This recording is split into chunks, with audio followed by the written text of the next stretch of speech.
નમસ્કાર વિદ્યાર્થી મિત્રો, આપણે છેલ્લા બે વિડીયોમાં ધોરણ 10માં કાવ્ય નંબર 3 સવૈયેના છેલ્લા બે એટલે પહેલો સવૈયા અને દૂસરા સવૈયાને આપણે જોયા હતા. તો આજે આપણે એના પછીના બે સવૈયાનું રસપાન કરીશું, તેને સમજીશું. સવૈયા નંબર 3. જા દિન તે वह नंद को छोरो या बन धेनु चराई गयो है, मोहिन तानिन गोधन गाय के बेनु बजाई रिझाई गयो है, ताही धरी छटू टोना से कोई रसखान हिये में समाय गयो है, कोऊ न काहू की कानी करे सिगरो बज बीर बिकाई गयो है. यहाँ कवि रसखान जो है वो कृष्ण की महिमा करते हैं. कृष्ण का कैसा जादू है उस जादू का वर्णन करते हुए कवि रसखान कहते हैं कि जिस समय से नंद जी का छोरा यानी नंद जी का बेटा श्री कृष्ण इस वन में गायों को चरा कर गया है और अपनी मुरली की मनमोहक तान से यहाँ की गायों को रिझा गया है, तभी से वह लोगों पर ऐसा जादू टोना सा कर गया है कि वह जन जन के हृदय में घर कर गया है. तब से व्रज में ऐसी हालत हो गई है कि कोई किसी की परवाह ही नहीं करता. लगता है जैसे सारे व्रजवासी नंद जी के छोरे पर न्यौछावर हो गए हैं. नंद जी का छोरा यानी श्री कृष्ण भगवान, जिनके पिताजी का नाम नंद था, हम जानते हैं. तो यहाँ इस सवैये में श्री कृष्ण की महिमा की गई है कि श्री कृष्ण हर एक के मन को मोह गया है. यहाँ सिर्फ उसकी ही महिमा, जब से ये आके गाय चरा गया है, धेनु चरा गया है, तब से सारे लोगों के मन को रिझा गया है. सारे लोग सिर्फ कृष्णमय हो गए हैं. कोई एक दूसरे की चिंता अब नहीं करता, बस सब कृष्ण में ही खोए हुए हैं. ऐसी बात इस सवैये में की गई है. आगे चौथे सवैये में रसखान कहते हैं, मोर पखा सिर ऊपर राखी हो, गूंज की माला गरे पहिरोगी, ओढ़ी पीताम्बर ले लकुटी बन, गोधन ग्वारिन संग फिरोगी, भाव तो वो ही मेरो रसखानी सौ, तेरे कहे बस स्वांग बरोंगी, पै मुरली मुरलीधर की आराधना धरी, अधरा न धरोगी. यहाँ मोर पखा यानी मोर का पीछ, सिर ऊपर यानी सिर के ऊपर, राखी हो यानी रखा है, धारण किया है, गूंज की माला गले में पहरोगी यानी कि गूंज की जो माला है वो गले में पहनने के फिरना है. बहुत ओढ़ी पीताम्बर ले लकुटी यानी पीताम्बर यानी पीला वस्त्र, जो पीताम्बर श्री कृष्ण पहनते हैं वैसा वस्त्र. ले लकुटी, लकुटी यानी लकड़ी लाठी लेकर, गोधन ग्वारिन संग फिरूंगी यानी कि मैं क्या करना चाहती हूँ. यहाँ गोपियों की मन की बात है, गाय लेके ग्वालों के साथ फिरना है.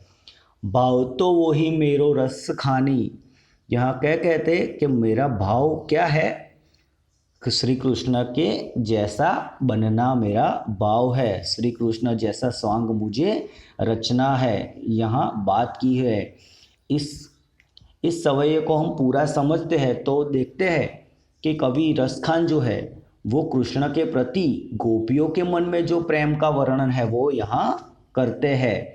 श्री कृष्ण के प्रति गोपियों के मन में जो भाव है, जो प्रेम है, उसका वर्णन करते हुए कहते हैं कि गोपियाँ कहती है कि वे श्री कृष्ण की तरह अपने सिर के ऊपर मोर के पंख धारण करेगी.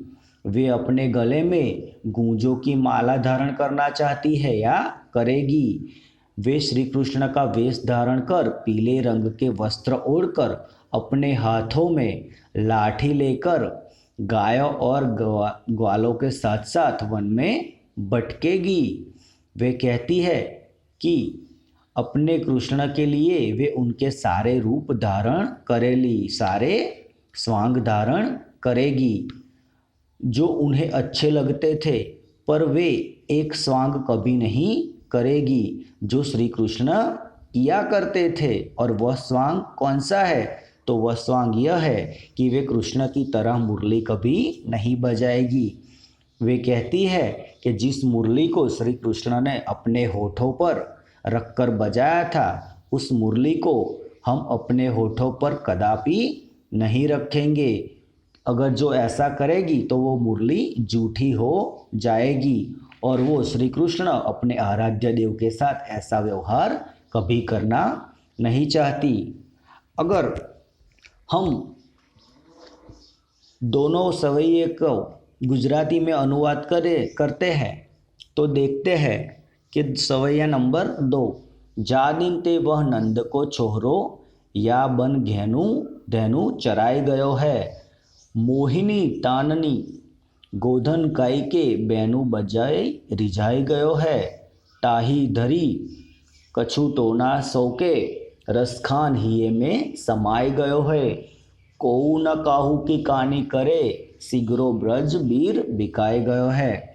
जो आ सवैयाનું આપણે ગુજરાતી અનુવાદ કરીએ તો અહીંયા કવિ રસખાન શું કહેવા માગે છે કે જ્યારથી નંદજીનો દીકરો શ્રી કૃષ્ણ આ વનમાં ગાયો ચરાવીને ગયો છે અને પોતાની મોરલીના મનમોહક સુરોથી તેમને પ્રસન્ન કરી ગયો છે, ત્યારથી તે લોકો પર એવો જાદુ કરી ગયો છે કે સૌના હૃદયમાં તે વસી ગયો છે।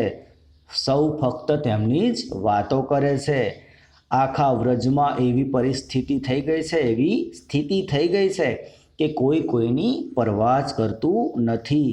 હવે તો જાણે એમ લાગે છે કે સૌ વ્રજવાસીઓ નંદજીના દીકરા પર વારી ગયા છે, તેના પર મોહિત થઈ ગયા છે। બસ આ જ વાત આ સવૈયામાં રસખાન કરે છે। ચોથા નંબરના સવૈયામાં રસખાન કહે છે કે રસખાન પોતાની વાત ના કરતા શ્રી કૃષ્ણની ઉપર વારી ગયેલી ગોપીઓના મનની વાત કરતા રસખાન વર્ણન કરે છે અને કહે છે રસખાન ગોપીઓના મનથી જાણે પોતે પણ એક ગોપી હોય એવું વિચારી અને રસખાન કહે છે કે તેઓ કૃષ્ણની જેમ પોતાના મસ્તક ઉપર મોરનું પીછું ધારણ કરશે, એટલે કે મોરપીંછ ધારણ કરશે। તેઓ પોતાના ગળામાં લાલ રંગની ચણોઠીની માળા ધારણ કરશે। તેઓ શ્રી કૃષ્ણનો વેશ ધારણ કરીને પીળા રંગના વસ્ત્રો ઓઢીને અને પોતાના હાથમાં ગાયો ચરાવવા માટે લાકડી લઈને ગાયો અને ગોવાળીઓની સાથે સાથે વનમાં ભટકશે। તેઓ કહે છે કે અમે અમારા કૃષ્ણને માટે એમના સર્વ રૂપ ધારણ કરીશું, જે તેમને ગમતા હતા। શ્રી કૃષ્ણને જેટલા રૂપ ગમતા હતા, જેટલા રૂપ તેઓ ધારણ કરતા હતા, જે પ્રકારના વસ્ત્રો પહેરતા હતા, જે પ્રકારનો પહેરવેશ રાખતા હતા, પોતે જે પ્રકારના દેખાતા હતા, અમે પણ એવા જ દેખાવાનો પ્રયત્ન કરીશું જે પણ તેમને ગમતું હતું, પરંતુ તેમનું એક રૂપ અમે ક્યારેય ધારણ નહીં કરીએ। અને તે રૂપ કયું છે? તે રૂપ છે કે તેઓ શ્રી કૃષ્ણની જેમ ક્યારેય મુરલી વગાડશે નહીં, કારણ કે તે મુરલીને જો અમે અમારા હોઠ પર મૂકીએ તો તેનાથી તે અપવિત્ર થઈ જશે અને અમે અમારા આરાધ્ય દેવ શ્રી કૃષ્ણની સાથે આવો વ્યવહાર ક્યારેય કરવા ઈચ્છતા નથી। તો વિદ્યાર્થી મિત્રો, અહીંયા આપણો કાવ્ય નંબર 3 સવૈયેનું સમાપન કરીએ છીએ। સ્વાધ્યાય અને અભ્યાસ તમારે લખવાના રહેશે।